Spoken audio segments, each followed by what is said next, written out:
Days passed, and the kingdom felt lighter, not because problems vanished, but because no one carried them alone anymore. The princess walked through the city without hurry, greeting familiar faces, pausing where she once would have passed by. Children played near the palace gates. Elders shared stories openly. Ideas moved freely, no longer afraid of silence. She noticed something beautiful. People were beginning to listen to each other, not because they were told to, but because they felt safe to. One afternoon, the princess sat beneath an old tree near the palace grounds. She watched as a young girl helped another stand after falling. No one had instructed her. She simply knew. In that moment, the princess understood. Legacy is not built by monuments or titles. It is built by the example we live every day. And as the sun lowered, she smiled, knowing the kingdom was already becoming more than she alone could ever lead. The greatest legacy is how we teach others to care. The future did not arrive suddenly. It followed quietly. The princess noticed it in small moments, in the way people greeted one another, in how disagreements softened into conversations, in how silence was no longer feared.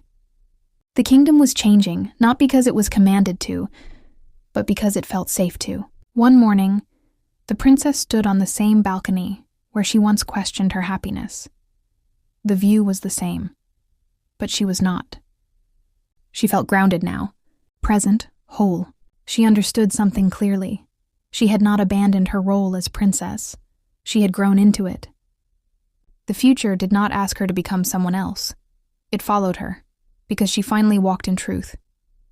And as the sun rose over the kingdom, the princess smiled, knowing the path ahead would be shared, steady, and full of quiet hope. When you walk in truth, the future follows. Time moved gently in the kingdom now, not rushed, not forced.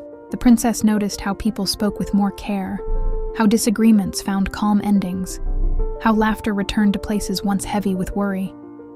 She had not changed the kingdom by command. She had changed it by becoming. One evening, she stood before a mirror, not the kind that reflects gowns and crowns, but the kind that reflects truth. She saw strength, not sharp, but steady. She saw compassion, not exhausting, but grounding. And she smiled, not because she had reached an ending, but because she trusted the path ahead. She was still learning, still listening, but she understood now. A queen is not defined by a throne. She is defined by the peace she creates around her. And as the stars gathered above the kingdom, the princess stepped forward, no longer only becoming power. She grew into it,